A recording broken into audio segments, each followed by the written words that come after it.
تو حضور کی آل سے کاٹنا یہ اس دور کی خارجیت کا ایک بڑا فتنہ ہے۔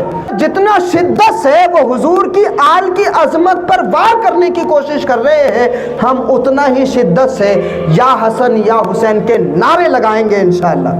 امام جعفر صادق مسجد نبوی میں نماز پڑھ رہے ہیں۔ اب ایک شخص باہر سے آیا تھا، حج کے ارادے سے آیا تھا، وہ مسجد نبوی میں بھی پہنچ گیا، اس کا سامان رکھا ہوا تھا، تھیلی تھی اس کی 1000 اشرفیوں کی تھیلی۔ اب وہ جب نماز سے فارغ ہوا تو اس نے اپنا سامان ٹٹولا تو اس میں وہ تھیلی نہیں ملی، پیسوں کی تھیلی۔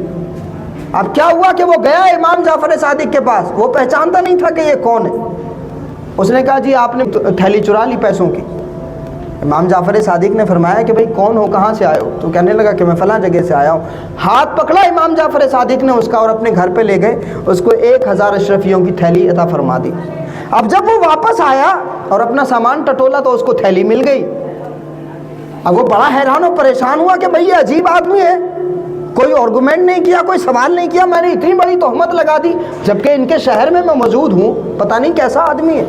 تو لوگوں نے کہا کہ بھئی معاملہ کیا ہے؟ کہا صاحب ایسے ایسے مجھے شک ہوا ان پہ کہ شاید انہوں نے میرے پیسوں کی تھیلی لے لی، تو اس وجہ سے میں نے ان سے کہا کہ آپ مجھے پیسے دے دیجئے، تو انہوں نے مجھے پیسے دے دیے، اب وہ تھیلی مجھے میرے سامان میں مل گئی۔ تو لوگوں نے بتایا کہ تم جانتے نہیں ہو یہ کون ہے، یہ رسول اللہ کے بیٹے امام جعفر صادق ہیں۔ سبحان اللہ۔ اب کیا ہوا کہ اس شخص نے کہا کہ حضور مجھ سے غلطی ہو گئی، گستاخی ہو گئی، اب یہ پیسے واپس لے لیجئے۔ امام جعفر صادق نے فرمایا کہ رسول اللہ کی اولاد جو دے دیتی ہے وہ واپس نہیں لیتی۔ کیوں محبت کرے آدمی ان سے؟ کیوں محبت کرے؟ کیونکہ جو حضور کی آل سے پیار کرتا ہے اس کو دنیا میں بھی ملتا ہے اور آخرت میں بھی ملے گا۔ اسی لیے سلسلے وار طریقے سے ساری دنیا رسول اللہ کی آل سے پیار کرتی ہے سوائے ان کے جن کا خون صاف نہیں ہے، سب محبت کرتے ان سے۔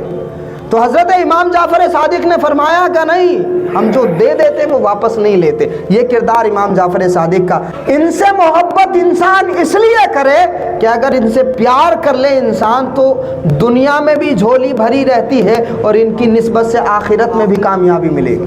ان سے اس لیے محبت کرو، ان کا ذکر اس لیے کرو کیونکہ ان کے ذکر سے اللہ اور اس کے رسول راضی ہوتے ہیں۔ حضور نے فرمایا کہ لوگو تمہیں پتہ ہے یہ میرا حسن اور حسین ہے، جو ان سے محبت کرے گا اور ان کے والد علی سے محبت کرے گا اور ان کی ماں فاطمہ سے محبت کرے گا، کانا معی فی درجتی یوم القیامہ، وہ قیامت میں میرے ساتھ میرے درجے میں ہوگا، یعنی بالکل اس طرح سے ہوگا۔ سبحان اللہ۔ تو حضور کی آل سے کاٹنا یہ اس دور کی خارجیت کا ایک بڑا فتنہ ہے۔ جتنا شدت سے وہ حضور کی آل کی عظمت پر وار کرنے کی کوشش کر رہے ہیں، ہم اتنا ہی شدت سے یا حسن یا حسین کے نعرے لگائیں گے انشاءاللہ۔